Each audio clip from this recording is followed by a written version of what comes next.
রাজধানীর রাস্তায় হঠাৎ দেখা মিলল শেখ হাসিনার। তবে স্বাভাবিক মানুষ নয়, দানবরূপে হাজির হলেন তিনি। ৭ নভেম্বর জাতীয় বিপ্লব ও সংহতি দিবসকে ঘিরে বিএনপির আয়োজিত শোভাযাত্রায় সাবেক এই প্রধানমন্ত্রীর দেখা পাওয়া গেছে। মিছিলে তাকে খাঁচায় বন্দি করে প্রতীকীভাবে উপস্থাপন করা হয়। জাতীয় বিপ্লব ও সংহতি দিবস উপলক্ষে রাজধানীতে স্মরণকালের বৃহৎ র্যালি করেছে বিএনপি। শুক্রবার বেলা 3:30টায় নয়াপল্টনের কেন্দ্রীয় কার্যালয়ের সামনে থেকে র্যালিটি শুরু হয়। র্যালিতে অংশ নিতে রাজধানীর নয়াপল্টনে বিএনপির কেন্দ্রীয় কার্যালয়ের সামনের সড়কে জড়ো হতে থাকে দলটির বিপুল সংখ্যক নেতাকর্মীরা। তবে শোভাযাত্রায় সবার নজর কেড়েছে খাঁচায় বন্দি শেখ হাসিনার দানবীয় সজ্জা। এই খাঁচা ঘিরে দেখা গেছে বিএনপির নেতাকর্মীদের ভিড়।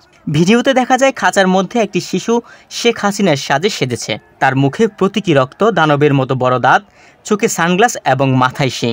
এ সময় দানব শেখ হাসিনার খাঁচার সামনে অনেককেই সেলফি তুলতে দেখা যায়।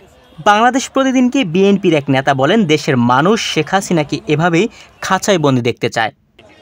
বাংলাদেশের মানুষের তাকে দেখে, এই অবস্থায় দেখে তারা অত্যন্ত খুশি।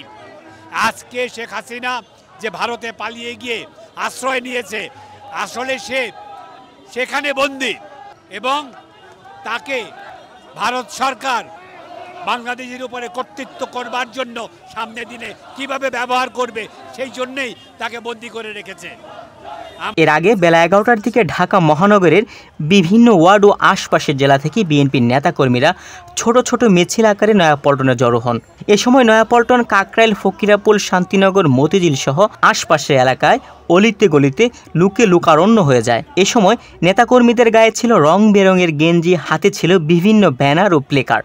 এরপর দেশাত্মবোধক গান, বাউল গান, ঢোলের তালে তালে ও মাইকে স্লোগানে স্লোগানে র্যালিটি মানিক মিয়া এভিনিউয়ের দিকে এগিয়ে যেতে থাকে। র্যালিটি শুরুর আগেই বিএনপির প্রতিষ্ঠাতা প্রয়াত রাষ্ট্রপতি জিয়াউর রহমান ও দলের চেয়ারপারসন খালেদা জিয়ার জন্য দোয়া করা হয়। এছাড়া র্যালিটি মানিক মিয়া এভিনিউয়ে পৌঁছানোর পর সেখানে সমাপনী বক্তব্য দেন তারেক রহমান।